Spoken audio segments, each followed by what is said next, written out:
ಪರಿಶುದ್ಧನಾದ ದೇವರೇ, ನಿನ್ನನ್ನು ಕೊಂಡಾಡುತ್ತೇವೆ, ನಿನ್ನನ್ನು ಘನಪಡಿಸ್ತೇವೆ, ನಿನ್ನನ್ನು ಮಹಿಮೆಪಡಿಸ್ತೇವೆ ಸ್ವಾಮಿ. ಸ್ತುತಿ ಸಿಂಹಾಸನದಲ್ಲಿ ಆಸೀನನಾಗಿರುವಾತನೇ, ಸಮಸ್ತ ಆಶೀರ್ವಾದಗಳಲ್ಲಿ ನಮ್ಮ ಜೀವಿತಗಳಲ್ಲಿ ದೇವರೇ ಕೊಟ್ಟಂಥ ದೇವರೇ, ಕಾರಣಕರ್ತನಾಗಿರುವಂಥ ದೇವರೇ, ನಮ್ಮ ಪ್ರಾಣವನ್ನು ಮರಣದಿಂದ ತಪ್ಪಿಸಿ ನಮ್ಮ ಕಣ್ಣೀರನ್ನು ನಿಲ್ಲಿಸಿ ನಾವು ದೃಢವಾಗಿ ಹೆಜ್ಜೆ ಇಡುವಂತೆ ನಮ್ಮನ್ನು ಮಾಡಿದಂಥ ದೇವರೇ, ನಾವು ಬದುಕಿ ಉಳಿದಿದ್ದೇವೆ, ನಾನು ಬದುಕಿ ಉಳಿದಿದ್ದೇನೆ, ನಾವು ಸಹ ಸಂತೋಷವಾಗಿದ್ದೇವೆ. ನಮ್ಮ ಸಂತೋಷಕ್ಕೆ ಕಾರಣ ನೀನು. ಭಯಂಕರವಾದ ರೋಗದಿಂದ ಜನರು ತತ್ತರಿಸಿ ಹೋಗಿರುವಾಗ ಭಯಪಡುವಂಥ ದಿನಗಳಲ್ಲಿ ನಮಗಾದೊಂದು ನಿರೀಕ್ಷೆ ಕೊಟ್ಟಿದ್ದೆ ಕರ್ತನೆ. ಯೇಸುವಿನ ರಕ್ತ ನಾವು ಸುತ್ತ ಇದೆ, ನಮಗೆ ಕ್ಷೇಮ ಕೊಟ್ಟಿದ್ದೆ, ನಮಗೆ ಆರೋಗ್ಯ ಕೊಟ್ಟಿದ್ದೆ ಕರ್ತನೆ. ಅದಕ್ಕಾಗಿ ಸ್ತೋತ್ರ. ಪ್ರಾರ್ಥನೆ ಮಾಡಿದ ತಂದೆ, ನಿನ್ನ ವಾಕ್ಯಗಳು ನಾವು ಧ್ಯಾನ ಮಾಡಲಿಕ್ಕಿರುವಾಗ ನಿನ್ನ ವಾಕ್ಯಗಳ ಮೂಲಕ ನಮ್ಮೊಟ್ಟಿಗೆ ಮಾತನಾಡು ಸ್ವಾಮಿ. ನಿನ್ನ ವಾಕ್ಯದಂಥ ಸತ್ಯಾಂಶಗಳನ್ನ ಅರ್ಥ ಮಾಡಿಕೊಳ್ಳುವಂತೆ, ನಿನ್ನ ವಾಕ್ಯದಂಥ ಗೂಢಾರ್ಥಗಳನ್ನ ಅರ್ಥ ಮಾಡಿಕೊಳ್ಳುವಂಥ ದೇವರೇ, ನಿನ್ನ ವಿಶೇಷವಾದ ಕೃಪೆಯನ್ನು ನಮ್ಮನ್ನು ತುಂಬಿಸಿ ನಿನ್ನ ಕೃಪೆಯಲ್ಲಿ ನಡೆಸಬೇಕೆಂದು ಯೇಸುವಿನ ನಾಮದಲ್ಲಿ ಪ್ರಾರ್ಥನೆ ಮಾಡುತ್ತೇವೆ ನಮ್ಮ ತಂದೆ, ಆಮೆನ್. ಕರ್ತನಲ್ಲಿ ಪ್ರಿಯವಾದವರೇ, ಈ ಬೆಳಗಿನ ಸಮಯದಲ್ಲಿ ಈ ಫೇಸ್ಬುಕ್ ಮೂಲಕ ಲೈವ್ ಆರಾಧನೆಯಲ್ಲಿ ನಮ್ಮ ಸಭೆಯಾಗಿ ನಾವೆಲ್ಲರೂ ಪಾಲು ಹೊಂದುವಂತೆ ದೇವರು ಕೊಟ್ಟಂಥ ಕೃಪೆಗಾಗಿ ನಾವು ದೇವರಿಗೆ ಸ್ತೋತ್ರ ಸಲ್ಲಿಸೋಣ. ನಾವು ಆರಾಧಿಸುವಂಥ ದೇವರು ನಂಬಿಗಸ್ತನಾಗಿದ್ದಾನೆ, ಎಲ್ಲ ವಿಷಯಗಳಲ್ಲಿ ನಮ್ಮನ್ನು ನಡೆಸಲು ಶಕ್ತನಾಗಿರುವಂಥ ದೇವರಾಗಿದ್ದಾನೆ. ದೇವರು ನಮ್ಮನ್ನು ನೀವು ದೇವರ ಆಲಯಗಳಾಗಿದ್ದೀರಿ ಎಂಬುದಾಗಿ ಹೇಳಿದಂಥ ದೇವರು ನಮ್ಮ ಮನೆಗಳಲ್ಲಿ ನಾವು ಆರಾಧನೆ ಮಾಡುವಂತೆ, ನಮ್ಮ ಮನೆಗಳಲ್ಲಿ ನಾವು ಕರ್ತನನ್ನು ಸ್ತುತಿಸುವಂತೆ, ನಮ್ಮ ಮನೆಗಳಲ್ಲಿ ನಾವು ಕರ್ತನನ್ನು ಘನಪಡಿಸುವಂತೆ ದೇವರು ಕೃಪೆ ಕೊಟ್ಟಿದ್ದಕ್ಕಾಗಿ ಸಹ ನಾವು ದೇವರಿಗೆ ನಾವು ಸ್ತೋತ್ರ ಸಲ್ಲಿಸುವಂಥವರಾಗೋಣ. ಈ ಒಂದು ಸಂದರ್ಭದಲ್ಲಿ ದೇವರ ವಾಕ್ಯವನ್ನು ನಾವು ಧ್ಯಾನ ಮಾಡೋದಕ್ಕಿಂತ ಮುಂಚಿತವಾಗಿ ಇದನ್ನು ಮದರ್ಸ್ ಡೇ ಆಗಿರೋದ್ರಿಂದ ನಮ್ಮ ಸಭೆಯಲ್ಲಿರುವಂಥ ಮತ್ತು ಪ್ರತಿಯೊಂದು ತಾಯಂದಿರಿಗೆ ಯೇಸು ಕ್ರಿಸ್ತನ ನಾಮದಲ್ಲಿ ನಾನು ತಾಯಂದಿರ ದಿನದ ಮದರ್ಸ್ ಡೇ ಶುಭಾಶಯಗಳನ್ನ ತಿಳಿಸ್ತಾ ಇದ್ದೀನಿ. ತಾಯಿತನ ಅನ್ನುವಂಥದ್ದು ಅದು ಶ್ರೇಷ್ಠವಾದದ್ದು, ಅದು ದೇವರಿಂದ ಮಾತ್ರ ಅದಕ್ಕೆ ಕೊಡಲ್ಪಡುವಂಥದ್ದಾಗಿದೆ. ಮನುಷ್ಯನು ಅದಕ್ಕಾಗಿ ಅನೇಕ ಪ್ರಯತ್ನಗಳನ್ನು ಮಾಡ್ತಾನೆ, ಆದರೆ ದೇವರು ನಿನಗೆ ಅದನ್ನು ಕೊಟ್ಟಿದ್ದಾನೆ, ತಾಯಿತನವನ್ನು ನಿನಗೆ ಕೊಟ್ಟಿದ್ದಾನೆ, ಅದರಿಂದ ಶ್ರೇಷ್ಠ ಭಾಗವನ್ನು ದೇವರು ನಿನಗೆ ಕೊಟ್ಟಿದ್ದಾನೆ. ಆದ್ದರಿಂದ ಪ್ರತಿಯೊಬ್ಬ ತಾಯಿಯನ್ನು ದೇವರ ಆಶೀರ್ವಾದ ಮಾಡಲಿ, ಪ್ರತಿಯೊಬ್ಬ ತಾಯಿ ಸಂತೋಷವಾಗಿ ಜೀವಿಸಲಿ, ಪ್ರತಿಯೊಬ್ಬ ತಾಯಿ ಆಕೆ ಅನೇಕರಿಗೆ ಮಕ್ಕಳಿಗೆ ಮಾರ್ಗದರ್ಶಕವಾಗಿರಲಿ ಎಂಬುದಾಗಿ ನಾವು ಆಶೀರ್ವಾದ ಮಾಡಿ ಪ್ರಾರ್ಥನೆ ಮಾಡುವಂಥವರಾಗಿದ್ದೇವೆ. ಮತ್ತು ತಂದೆ ತಾಯಿಗಳನ್ನು ದೇವರು ನಮಗೆ ಕೊಟ್ಟಿರುವಾಗ ಮಕ್ಕಳಲ್ಲಿ ನಾನು ಕೇಳಿಕೊಳ್ಳುವಂಥದ್ದೇನೆಂದರೆ, ನಮ್ಮ ತಂದೆ ತಾಯಿಗಳನ್ನು ಸನ್ಮಾನಿಸೋಣ, ತಾಯಿಯನ್ನು ಗೌರವಿಸೋಣ. ನಮಗೋಸ್ಕರ ಹೊತ್ತು ನಮ್ಮನ್ನು ಹೆತ್ತು ನಮಗೋಸ್ಕರ ಅನೇಕ ಪ್ರಯಾಸ ಪಡ್ತಿರುವಂಥ ತಾಯಿಯರಿಗೆ ನಾವು ಗೌರವವನ್ನು ನಾವು ಸಲ್ಲಿಸುವಂಥವರಾಗಿರೋಣ. ಈ ಸಮಯದಲ್ಲಿ ದೇವರ ವಾಕ್ಯದ ಭಾಗಕ್ಕೆ ನಾವು ಹೋಗೋಣ. ಯೆಹೋಶುವನ ಗ್ರಂಥ 1ನೇ ಅಧ್ಯಾಯದಲ್ಲಿ 10 ಮತ್ತು 11ನೇ ವಚನ ಮತ್ತೊಂದು ಸಾರಿ ನಾನು ಓದ್ತೇನೆ. ಆಗ ಯೆಹೋಶುವನು ಜನಾಧಿಪತಿಗಳಿಗೆ, ನೀವು ಪಾಳ್ಯದ ಎಲ್ಲ ಕಡೆಗೂ ಹೋಗಿ ಜನರಿಗೆ, ನೀವು ಇನ್ನೂ 3 ದಿವಸಗಳಲ್ಲಿ ಈ ಯೊರ್ದಾನ್ ಹೊಳೆಯನ್ನು ದಾಟಿ ನಿಮ್ಮ ದೇವರಾದ ಯೆಹೋವನು ನಿಮಗೆ ಸ್ವಾಸ್ಥ್ಯವಾಗಿ ಕೊಡುವ ದೇಶವನ್ನು ಸ್ವತಂತ್ರಿಸಿಕೊಳ್ಳುವುದಕ್ಕೆ ಹೋಗಬೇಕು. ಆದುದರಿಂದ ನಿಮಗೋಸ್ಕರ ಆಹಾರವನ್ನು ಸಿದ್ಧ ಮಾಡಿಕೊಳ್ಳಿರಿ ಎಂದು ಹೇಳಬೇಕು ಅಂದನು ಎಂಬುದೇ. ಈ ವಾಕ್ಯ ಭಾಗದಲ್ಲಿ ನಾವು ನೋಡುವಾಗ, ಮೋಶೆ ಮರಣ ಹೊಂದಿದ ನಂತರ ಯೆಹೋಶುವನ ನಾಯಕತ್ವದಲ್ಲಿ ಇಸ್ರಾಯೇಲ್ ಜನರು ಈಗ ಕಾನಾನ್ ದೇಶವನ್ನು ಅವರು ಸ್ವಾಧೀನ ಮಾಡಿಕೊಳ್ಳಬೇಕಾಗಿದೆ. ಕಾನಾನ್ ದೇಶ ದೇವರು ಅಬ್ರಹಾಮನಿಗೆ, ಇಸಾಕ್, ಯಾಕೋಬರಿಗೆ, ಇಸ್ರಾಯೇಲರ ಮೂಲ ಪಿತೃಗಳಿಗೆ ಆತನ ವಾಗ್ದಾನಗಳನ್ನು ಆತನು ಮಾಡಿದ್ದ. ಕಾನಾನ್ ದೇಶವನ್ನು ನಿಮಗೆ ನಾನು ಕೊಡ್ತೇನೆ ಎಂಬುದಾಗಿ ಅವ್ರು ಹೇಳಿ ಐಗುಪ್ತ ದೇಶದಿಂದ ಅವರನ್ನು ಬಿಡುಗಡೆ ಮಾಡಿಕೊಂಡು ಐಗುಪ್ತ ದೇಶದಿಂದ ಅವ್ರನ್ನ ಕರ್ಕೊಂಡು ಬಂದು 40 ವರ್ಷಗಳ ಅರಣ್ಯ ಪ್ರಯಾಣದಲ್ಲಿ ಅವರಿಗೋಸ್ಕರ ಯುದ್ಧಗಳನ್ನು ಮಾಡಿ ಅವರಿಗೋಸ್ಕರ ಜಯವನ್ನು ಅನುಗ್ರಹಿಸುತ್ತಾ ಅವ್ರಿಗೆ ಬೇಕಾದಂತೆ ಎಲ್ಲವನ್ನು ಒದಗಿಸುತ್ತಾ ಅದನ್ನು ನಡೆಸ್ತಾ ಬರ್ತಾ ಇದ್ದರು ಮೋಶೆ ನಾಯಕತ್ವದಲ್ಲಿ. ಆದರೆ ಒಂದು ಸಮಯ ಬಂತು, ಮೋಶೆ ಈ ಲೋಕದ ಯಾತ್ರೆಯನ್ನು ಆತನು ಮುಗಿಸಬೇಕಾಯಿತು. ಅದಾದ ಮೇಲೆ ನಾವು ನೋಡುವಾಗ ಯೆಹೋಶುವನಿಗೆ ಆ ನಾಯಕತ್ವ ಕೊಡಲ್ಪಟ್ಟಂಥ ಸಂದರ್ಭದಲ್ಲಿ ಯೆಹೋಶುವನ ಗ್ರಂಥ 1ನೇ ಅಧ್ಯಾಯದಲ್ಲಿ ನಾವು ನೋಡುವಾಗ ದೇವರು ಮೋಶೆ ಸತ್ತ ಮೇಲೆ ಯೆಹೋಶುವನನ್ನು ಆತನ ಧೈರ್ಯಪಡಿಸುವಂಥದ್ದನ್ನು ನಾವು ನೋಡ್ತೇವೆ. ನೀವು ಧರ್ಮಶಾಸ್ತ್ರವನ್ನು ಬಿಟ್ಟು ಎಡಕ್ಕಾದರೂ ಬಲಕ್ಕಾದರೂ ನೀನು ತಿರುಗಬೇಡ, ನೀನು ಸ್ಥಿರವಾಗಿರು, ನಾನು ನಿನ್ನ ಸಂಗಡ ಇದ್ದೇನೆ, ಮೋಶೆ ಸಂಗಡ ಇದ್ದಂತೆ ನಾನು ನಿನ್ನ ಸಂಗಡ ಇರ್ತೀನಿ, ನಿನಗೆ ಜಯವನ್ನು ಕೊಡ್ತೇನೆ, ನಿನ್ನನ್ನು ಆಶೀರ್ವಾದ ಮಾಡ್ತೇನೆ, ನೀನು ಕಾಲಿಡುವ ಪ್ರದೇಶವನ್ನೆಲ್ಲ ನೀನು ಕೊಡ್ತೇನೆ ಎಂಬುದಾಗಿ ದೇವರು ಯೆಹೋಶುವನನ್ನು 1ನೇ ವರ್ಷದಿಂದ 9ನೇ ವರ್ಷದವರೆಗೆ ನಾವು ನೋಡುವಾಗ ಯೆಹೋಶುವನನ್ನು ದೇವರು ಆತನು ಧೈರ್ಯಪಡಿಸುವಂಥದ್ದನ್ನು ವಾಕ್ಯ ಭಾಗದಲ್ಲಿ ನಾವು ನೋಡ್ತೇವೆ. ಅದಾದ ಮೇಲೆ ಭಾಗದಲ್ಲಿ ನಾವು ನೋಡುವಾಗ 10 ಮತ್ತು 11ನೇ ವಚನಕ್ಕೆ ಬರುವಂಥ ಸಂದರ್ಭದಲ್ಲಿ ನಾವು ನೋಡುವಾಗ ಈಗ ಯೊರ್ದಾನ್ ಹೊಳೆಯನ್ನು ಅವರು ದಾಟಬೇಕಾಗಿದೆ. ಯೋರ್ದಾನ್ ಹೊಳೆಯನ್ನು ದಾಟಿದ ಮೇಲೆ ನಾವು ನೋಡುವಾಗ, ಯೋರ್ದಾನ್ ಹೊಳೆಯನ್ನು ದಾಟಿದ ಮೇಲೆ ಆ ವಾಕ್ಯ ಭಾಗದಲ್ಲಿ ನಾವು ನೋಡುವಾಗ ಆತ ಹೇಳ್ತಾನೆ, ನೀವು ಪಾಳ್ಯದ ಎಲ್ಲ ಕಡೆಗಳಿಗೆ ಹೋಗಿ ಜನರಿಗೆ ನೀವು ಇನ್ನೂ 3 ದಿವಸಗಳಲ್ಲಿ ಯೋರ್ದಾನ್ ಹೊಳೆಯನ್ನು ನೀನು ದಾಟಬೇಕು ಅಲ್ರ. ಯೋರ್ದಾನ್ ಹೊಳೆ ನಾವು ನೋಡುವಾಗ, ಯೋರ್ದಾನ್ ಹೊಳೆ ದಾಟಿದರೆ ಇನ್ನು ಕಾನಾನ್ ದೇಶವರೆಗೆ ಪ್ರಾರಂಭವಾಗ್ತದೆ. ಅದಕ್ಕಾಗಿ ದೇವರು ನಾವು ಮುಂದಿನ ಅಧ್ಯಾಯಗಳಲ್ಲಿ ಯೆಹೋಶುವನ ಗ್ರಂಥ ನಾವು ನೋಡುವಾಗ ಯೋರ್ದಾನ್ ಹೊಳೆಯನ್ನು ಅವರು ದಾಟುವಂಥ ಸಂದರ್ಭದಲ್ಲಿ ಅವರಿಗೆ ದೇವರು ಒಂದೊಂದು ಕಲ್ಲುಗಳನ್ನು ಹೊಳೆಯಿಂದ ತೆಗೆದುಕೊಂಡು ಬರಬೇಕಂತ ಹೇಳ್ತಾರೆ. ಯಾಕಂದರೆ ಆ ಗಿಲ್ಗಾಲ್ ಅನ್ನುವಂಥ ಪ್ರದೇಶದಲ್ಲಿ ಬಂದಾಗ ಅವುಗಳನ್ನು ನಿಲ್ಲಿಸಬೇಕು. ಅಲ್ಲಿ ನಿಲ್ಲಿಸಿದಾಗ ಮುಂದಿನ ಪೀಳಿಗೆ ಬರುವಾಗ ಈ ಕಲ್ಲುಗಳು ಏನಂತ ಕೇಳುವಾಗ, ನಾವು ಆ ಕಡೆ ಐಗುಪ್ತ ದೇಶದಲ್ಲಿದ್ವಿ, ಈ ದೇಶವನ್ನು ದೇವರು ನಮಗೆ ಕೊಟ್ಟಿದ್ದಾನೆ, ಈ ದೇಶವನ್ನು ಸ್ವಾಸ್ಥ್ಯವಾಗಿ ನಮಗೆ ಕೊಟ್ಟಿದ್ದಾನೆ, ಅದಕ್ಕೆ ಇವು ಸೂಚನೆಗಳು ಎಂಬುದಾಗಿ ಜನರಿಗೆ ಹೇಳುವುದಕ್ಕೋಸ್ಕರ ಅವುಗಳನ್ನು ಇಡಬೇಕೆಂಬುದಾಗಿ. ಅಂದರೆ ಯೋರ್ದಾನ್ ಹೊಳೆ ದಾಟಿದರೆ ನಾವು ನೋಡುವಾಗ ಕಾನಾನ್ ದೇಶ ಅಲ್ಲಿ ಪ್ರಾರಂಭವಾಗ್ತದೆ. ಆದ್ದರಿಂದ ಇಲ್ಲಿ ನಾವು ನೋಡುವಾಗ ದೇವರು ಯೆಹೋಶುವನ ಮೂಲಕ ಜನಾಧಿಪತಿಗಳಿಗೆ ಆತನ ಹೇಳ್ತದೆ ಅಂದರೆ, ಎಲ್ಲರಿಗೂ ಹೇಳ್ತಾನೆ, ಎಲ್ಲ ಡೇರೆಗಳು ಹಾಕಿಕೊಂಡಿದ್ದಾರೆ, ಎಲ್ಲರಿಗೂ ಹೋಗಿ ಹೇಳ್ರಿ ಏನಂದರೆ, ಇನ್ನೂ 3 ದಿವಸಗಳಲ್ಲಿ ನಾವು ಯೋರ್ದಾನ್ ಹೊಳೆಯನ್ನು ನಾವು ದಾಟಬೇಕು. ಅದನ್ನು ದಾಟಿದ ಮೇಲೆ ನಾವೇನು ಮಾಡಬೇಕಂದ್ರೆ, ದೇವರು ನಮಗೋಸ್ಕರ ಆತನ ವಾಗ್ದಾನ ಮಾಡಿದಂಥ ಆ ದೇಶವನ್ನು ನಾವು ಸ್ವತಂತ್ರ ಮಾಡಿಕೊಳ್ಳಬೇಕು. ಅಲ್ಲಿ ನಾವು ಮೊದಲು ನೋಡ್ತೇವೆ, ಮೊದಲನೇದಾಗಿ ನಾವು ನೋಡುವಾಗ ಆತನು ಹೇಳುವಂಥ ಮಾತನ್ನು ನಾವು ನೋಡ್ತೇವೆ, ಯೋರ್ದಾನ್ ಹೊಳೆಯನ್ನು ದಾಟಬೇಕು. ಅದಕ್ಕೋಸ್ಕರ ಆ ದಾಟುವುದಕ್ಕೋಸ್ಕರ ಅಲ್ಲಿ ಸ್ವಾಸ್ಥ್ಯವಾಗಿರುವ ದೇಶ ಪಡ್ಕೊಳ್ಬೇಕು. ಅದಕ್ಕೋಸ್ಕರ ಏನಂದರೆ, ಆಹಾರವನ್ನು ನೀವು ಸಿದ್ಧ ಮಾಡಿಕೊಳ್ಳ್ರಿ, ಆಹಾರವನ್ನು ಸಿದ್ಧ ಮಾಡಿಕೊಳ್ಳ್ರಿ. ಆ ವಾಕ್ಯ ಭಾಗದಲ್ಲಿ ನಾವು ನೋಡುವಾಗ 3 ದಿನಗಳಲ್ಲಿ ನಾವು ಯೋರ್ದಾನ್ ಹೊಳೆಯನ್ನು ನಾವು ದಾಟಬೇಕು ಅಂದ್ರೆ 3 ದಿನಗಳು ಎಂಬುದಾಗಿ ಒಂದು ವೇಳೆ ಆತ್ಮಿಕ ಅರ್ಥವನ್ನು ನಾವು ನೋಡುವಾಗ, ಮಾನವನ ಜೀವಿತದಲ್ಲಿರುವಂಥ 3 ಆಯುಷ್ಗಳು ಅಂದರೆ ಒಂದು ವೇಳೆ ಚಿಕ್ಕ ಪ್ರಾಯ ಆಗಿರ್ಬೋದು, ಮಧ್ಯ ವಯಸ್ಸು ಆಗಿರ್ಬೋದು, ಚಿಕ್ಕ ಪ್ರಾಯ ಯವನ ಪ್ರಾಯ ಆಗಿರ್ಬೋದು, ಮಧ್ಯ ವಯಸ್ಸು ಇನ್ನೊಂದು 2ನೇ ಭಾಗ ಆಗಿದೆ, ಮತ್ತು 3ನೇ ಭಾಗ ನಾವು ನೋಡೋದು ವೃದ್ಧಾಪ್ಯ. ಅಂದರೆ ನೀನು ಚಿಕ್ಕ ಪ್ರಾಯದಲ್ಲಾದರೂ ಯವನಸ್ಥನಾಗಿರುವಂಥದ್ದು ಸಮಯದಲ್ಲಾದರೂ ಈ ಲೋಕದ ಯಾತ್ರೆ ನೀನು ಮುಗಿಸ್ಬೇಕು. 2ನೇದಾಗಿ ನೀನು ಮಧ್ಯಪ್ರಾಯದಲ್ಲಾದರೂ ನೀನು ಲೋಕದ ಯಾತ್ರೆ ಮುಗಿಸಬೇಕು, ಅಥವಾ ನೀನು ವೃದ್ಧಾಪ್ಯದಲ್ಲಾದರೂ ನೀನು ಲೋಕದ ಯಾತ್ರೆ 3 ದಿನಗಳು 3 ಪ್ರಾಯಗಳನ್ನು ಅದು ಸೂಚಿಸುವಂಥದ್ದಾಗಿದೆ. ಅದಾದ ಮೇಲೆ ನಾವು ನೋಡುವಾಗ, ನೀನು ಯೋರ್ದಾನ್ ಹೊಳೆಯನ್ನು ದಾಟಬೇಕು. ಯೋರ್ದಾನ್ ಎಂದು ಹೇಳುವಾಗ ಅದು ಮರಣಕ್ಕೆ ಸಾದೃಶ್ಯವಾಗಿದೆ. ಅಂದರೆ ಯೋರ್ದಾನ್ ಅಂತಂದರೆ ಮರಣಕ್ಕೆ ಸಾದೃಶ್ಯವಾಗಿದೆ. ಅಥವಾ ಇನ್ನೊಂದು ನಾವು ಹೇಳುವಾಗ, ಯೋರ್ದಾನ್ ಎಂದು ಹೇಳುವಾಗ ಅದು ದೀಕ್ಷಾ ಸ್ನಾನಕ್ಕೆ ಅದು ಸಾದೃಶ್ಯವಾಗಿದೆ. ಮತ್ತು 3ನೇದಾಗಿ ನಾವು ನೋಡುವಾಗ, ಮೊದಲು 3 ದಿವಸಗಳಲ್ಲಿ ದಾಟಬೇಕು. ಅದು ಚಿಕ್ಕ ಪ್ರಾಯ ಆಗಿರ್ಬೋದು, ಯವನ ಪ್ರಾಯ ಆಗಿರ್ಬೋದು, ಅಥವಾ ಮಧ್ಯ ವಯಸ್ಸಾಗಿರ್ಬೋದು, ಅಥವಾ ನಾವು ನೋಡುವಾಗ ವೃದ್ಧಾಪ್ಯ ಆಗಿರ್ಬೋದು. 2ನೇದಾಗಿ ನಾವು ನೋಡುವಾಗ ಯೋರ್ದಾನ್ ನದಿಯನ್ನು ದಾಟಬೇಕು. ಯೋರ್ದಾನ್ ಅಂದರೆ ಮರಣವನ್ನು ದಾಟಬೇಕು, ಅಥವಾ ದೀಕ್ಷಾ ಸ್ನಾನ ಪಡೆದುಕೊಂಡು ಮುಂದಿನ ಜೀವಿತಕ್ಕೆ ನಾವು ಕಾಲಿಡಬೇಕು. ಕಾನಾನ್ ದೇಶ ಸ್ವತಂತ್ರಿಸಿಕೊಳ್ಳುವಂಥ ದೇಶ. ಕಾನಾನ್ ದೇಶ ಆದಿನ ಇಸ್ರಾಯೇಲರಿಗೆ ಭೂಮಿ ಅದು ಕಾನಾನ್ ದೇಶ ಆಗಿತ್ತು. ಇದನ್ನು ದೇವರ ವಾಕ್ಯವನ್ನು ಕೇಳುವಂಥ ನಮಗೆ ಆ ಕಾನಾನ್ ದೇಶ ಯಾವುದಂದರೆ ಪರಲೋಕವನ್ನು ನಾವು ಸ್ವತಂತ್ರ ಮಾಡಿಕೊಳ್ಳು. ಅಂದರೆ ಈ ಲೋಕದಲ್ಲಿ ಚಿಕ್ಕ ಪ್ರಾಯದಲ್ಲಾದರೂ ಈ ಲೋಕ ಬಿಟ್ಟು, ಅಥವಾ ಯವನ ಪ್ರಾಯದಲ್ಲಾದರೂ ಈ ಲೋಕ ನಾವು ಮುಗಿಸಿ ಹೋಗ್ಬೋದು. ಈ ಲೋಕದಲ್ಲಿ ಮಧ್ಯ ವಯಸ್ಸಿನಲ್ಲಾದರೂ ನೀನು ಅಕಾಲಿಕ ಮರಣ ಹೊಂದಿ ನೀನು ಈ ಲೋಕದ ಯಾತ್ರೆ ಮುಗಿಸಿ ಹೋಗ್ಬೋದು. ಅಥವಾ ನೀನು ದೇವರು ಕೊಟ್ಟಂಥ ಆಯುಷ್ಕಾಲವನ್ನು ಎಲ್ಲವನ್ನು ಮುಗಿಸಿ ನೀನು ಯೋರ್ದಾನನ್ನು ನೀನು ದಾಟಲೇಬೇಕು. ದಾಟಿದ ಮೇಲೆ ನೀನು ಪರಲೋಕವನ್ನು, ಕಾನಾನನ್ನು ನೀನು ಸ್ವತಂತ್ರಿಸಿಕೊಳ್ಬೇಕು. ಅಂದರೆ ಹಾಗಾದರೆ ಇಲ್ಲಿ ನಾವು ನೋಡುವಾಗ ಈ 3 ಕಾರ್ಯಗಳು ನಡೆಯಬೇಕು. ಕಾನಾನ್ ದೇಶವನ್ನು ಸ್ವತಂತ್ರಿಸಿಕೊಳ್ಬೇಕಾದ್ರೆ ಅಲ್ಲಿ ದೇವರು ಹೇಳುವಂಥ ಮಾತನ್ನು ನಾವು ನೋಡುವಾಗ, ಆದುದರಿಂದ ನಿಮಗೋಸ್ಕರ ಆಹಾರವನ್ನು ಸಿದ್ಧ ಮಾಡಿಕೊಳ್ಳಿರಿ. ಅಂದರೆ ಆದುದರಿಂದ 3 ದಿನಗಳಲ್ಲಿ ನೀವು ಯೋರ್ದಾನ್ ಹೊಳೆಯನ್ನು ನೀವು ದಾಟಬೇಕಾಗಿದೆ. ಈ 3 ಪ್ರಾಯಗಳಲ್ಲಿ ಯಾವತ್ತಾದರೂ ಒಂದು ಪ್ರಾಯದಲ್ಲಿ ನೀನು ಈ ಲೋಕದಲ್ಲಿ ನೀನು ಮರಣವನ್ನು ದಾಟಿ ನೀನು ದಾಟಬೇಕಾಗಿದೆ. ಆ ಪರಲೋಕ ರಾಜ್ಯವನ್ನು ನೀನು ಸ್ವತಂತ್ರಿಸಿಕೊಳ್ಳಬೇಕಾಗಿದೆ. ಆದುದರಿಂದ ಇಸ್ರಾಯೇಲೇ, ನೀನು ಆಹಾರವನ್ನು ನೀನು ಸಿದ್ಧ ಮಾಡಿಕೋ. ಆಹಾರವನ್ನು ನೀನು ಸಿದ್ಧ ಮಾಡಿಕೋ. ಹಾಗಾದ್ರೆ ಒಂದು ಪ್ರಶ್ನೆ ನಮಗೆ ಬರಬಹುದು, ಏನು ಆಹಾರ ಇಸ್ರಾಯೇಲ್ ಸಿದ್ಧ ಮಾಡಿಕೊಳ್ಳಬೇಕಾಗಿದೆ? ಯಾಕಂದ್ರೆ ಇಸ್ರಾಯೇಲ್ ಜನರು ಕಾನಾನ್ ದೇಶದಲ್ಲಿ ಕಾಲಿಡುವವರೆಗೆ ದೇವರವರಿಗೆ ಮನ್ನಾ ಕೊಡ್ತಾ ಇದ್ದ. ಪ್ರತಿ ದಿವಸ ಮನ್ನಾ ಕೊಡ್ತಾ ಇದ್ದ.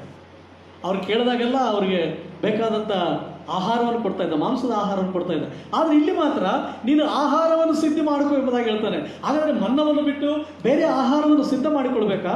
ಮನ್ನವನ್ನು ಬಿಟ್ಟು ಬೇರೆ ಏನನ್ನಾದರೂ ಸಿದ್ಧ ಮಾಡಿಕೊಳ್ಬೇಕಾ? ಇದರಲ್ಲಿ ನಾವು ನೋಡುವಾಗ ಒಂದು ಆತ್ಮೀಕವಾಗಿರುವಂಥ ಅರ್ಥವನ್ನು ನಾವು ನೋಡ್ತಾ. ಅಂದರೆ ಆ ಪರಲೋಕ ರಾಜ್ಯ, ಆ ಕಾನಾನ್ ಸೇರಬೇಕಾದ್ರೆ ನಿನಗೊಂದು ಆಹಾರ ನೀನು ಸಿದ್ಧ ಮಾಡಿಕೊಳ್ಬೇಕಾಗಿದೆ. ಆ ಆಹಾರ ನಿನಗಿಲ್ಲದೇ ಇದ್ದರೆ ಆ ಪರಲೋಕ ರಾಜ್ಯದಲ್ಲಿ ನೀನು ಪ್ರವೇಶ ಮಾಡೋದಕ್ಕೆ ಎಷ್ಟು ಮಾತ್ರ ಸಾಧ್ಯವಿಲ್ಲ. ನೀನು ಒಳ್ಳೆ ಭಕ್ತನಾಗಿರ್ಬೋದು, ನೀನು ಒಳ್ಳೆಯ ರೀತಿಯಲ್ಲಿ ಪ್ರಾರ್ಥನೆ ಮಾಡ್ಬೋದು, ಬೈಬಲ್ ಓದ್ಬೋದು, ನಾನು ಎಲ್ಲವನ್ನು ಆಲಯಕ್ಕೆ ಹೋಗ್ತಾ ಇರ್ಬೋದು, ಎಲ್ಲವೂ ನೀನು ಮಾಡ್ತಾ ಇರ್ಬೋದು. ಆದರೆ ನೀನು ಸಿದ್ಧ ಮಾಡಿಕೊಳ್ಳಬೇಕಾದಂಥ ಆಹಾರ ನೀನು ಸಿದ್ಧ ಮಾಡಿಕೊಳ್ಳದೇ ಇದ್ದರೆ ಯೋರ್ದಾನ್ ದಾಟಿದ ಮೇಲೆ ಪರಲೋಕ ರಾಜ್ಯವನ್ನು ಸ್ವತಂತ್ರಿಸಿಕೊಳ್ಳೋದಕ್ಕೆ ನಿನ್ನ ಕೈಲಾಗಂಗಿಲ್ಲ. ಹಾಗಾದರೆ ಈ ಬೆಳಗಿನ ಸಮಯದಲ್ಲಿ ನಾವು ಆಲೋಚನೆ ಮಾಡೋಣ, ಮನ್ನವನ್ನು ದೇವರು ಕೊಡ್ತಾ ಇದ್ದ, ಹಾಗಾದರೆ ಎಂಥ ಆಹಾರವನ್ನು ನಾವು ಸಿದ್ಧ ಮಾಡಿಕೊಳ್ಬೇಕಾಗಿದೆ. ಈ ಅಂತ್ಯ ದಿನಮಾನ ನಾವು ಜೀವಿಸ್ತಿರುವಾಗ, ದೇವರ ಮಕ್ಕಳಾಗಿ ಈ ಲೋಕದಲ್ಲಿ ನಾವು ಜೀವಿಸ್ತಿರುವಾಗ, ದೇವರ ಮಕ್ಕಳಾಗಿ ಈ ಲೋಕ ನಡೀತಿರುವಾಗ, ಲೋಕದಲ್ಲಿ ನಡೀತಿರುವಂಥ ಎಲ್ಲ ಘಟನೆಗಳು ನಾವು ನೋಡುವಾಗ, ಭಯಂಕರವಾದಂಥ ರೋಗಗಳು ಬರ್ತಿರುವಾಗ, ಭಯ ಹುಟ್ಟಿಸುವಂಥ ಸ್ಥಿತಿಗಳಿರ್ತಿರುವಾಗ, ಆಗ ನಮ್ಮ ಜೀವಿತದಲ್ಲಿ ಯೋರ್ದಾನ್ ಅನ್ನುವಂಥ ಸ್ಥಿತಿ ಬರ್ತದೆ ಗೊತ್ತಿಲ್ಲ, ಮರಣ ಅನ್ನುವಂಥದ್ದು ಸ್ಥಿತಿ ನಮಗೆ ಬರ್ತದೋ ನಮಗೆ ಗೊತ್ತಿಲ್ಲ.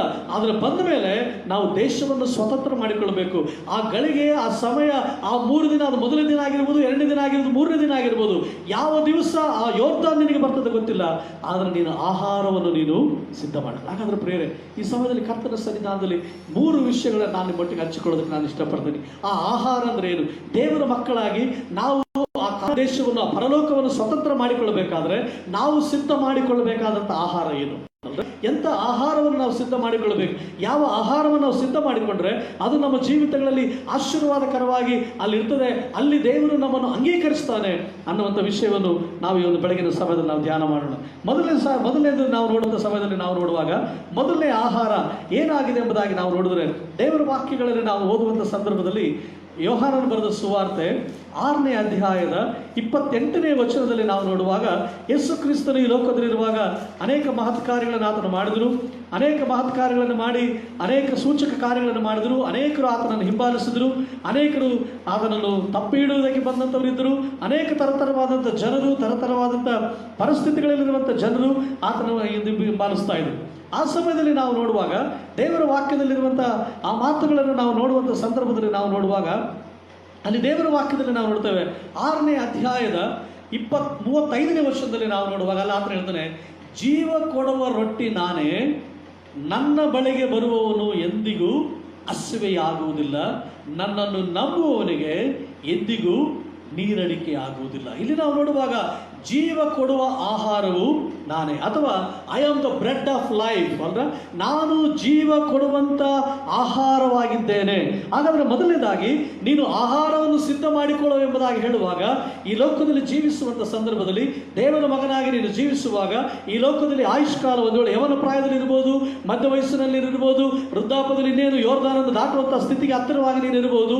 ಆದರೆ ನೀನು ಬರುವಂಥ ಸಮಯದಲ್ಲಿ ನೀನು ಆಹಾರ ಸಿದ್ಧ ಮಾಡಿಕೊಳ್ಬೇಕು, ಆ ರೊಟ್ಟಿಯನ್ನು ಸಿದ್ಧ ಮಾಡಿಕೊಳ್ಬೇಕು. ಆ ರೊಟ್ಟಿ ಏನಂತಂದ್ರೆ, ಯೇಸು ಸ್ವಾಮಿ 5,000 ಜನರಿಗೆ ಊಟ ಮಾಡಿಸಿದ ಮೇಲೆ ಆತನು ಮತ್ತೆ ಜನರು ಆತನನ್ನು ಹಿಂಬಾಲಿಸುವಾಗ ಆತನು ಹೇಳ್ತಾನೆ, ಅಯ್ಯ ನಾನೇ ಜೀವ ಆಹಾರವಾಗಿದ್ದೇನೆ, ಅಂದ್ರೆ ಜೀವಕರವಾದ ರೊಟ್ಟಿ ಆಗಿದ್ದೇನೆ. I am the bread of life.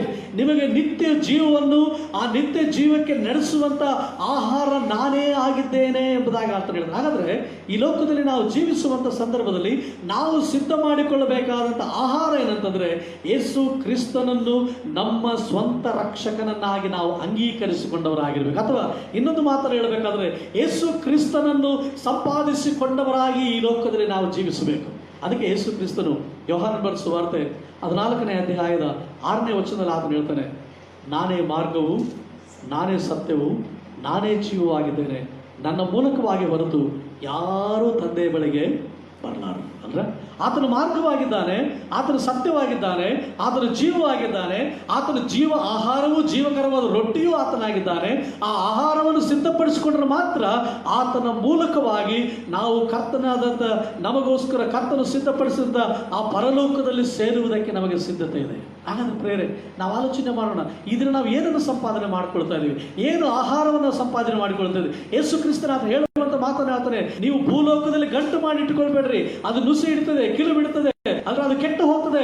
ಪರಲೋಕದಲ್ಲಿ ಗಂಟು ಮಾಡಿಕೊಳ್ಳ್ರಿ. ಆ ಪರಲೋಕದಲ್ಲಿ ಗಂಟು ಮಾಡಿಟ್ಟುಕೊಳ್ಳುವಂಥದ್ದು ಅಂದ್ರೆ ಯೇಸು ಕ್ರಿಸ್ತನನ್ನು ಸಂಪಾದನೆ ಮಾಡಿಕೊಳ್ಳುವಂಥದ್ದು. ಕ್ರಿಸ್ತನನ್ನು ಸಂಪಾದನೆ ಮಾಡಿಕೊಳ್ಳುವಂಥದ್ದೇ ನೀನು ಆಹಾರವನ್ನು ನೀನು ಸಿದ್ಧ ಮಾಡಿಕೊಳ್ಳುವಂಥದ್ದು.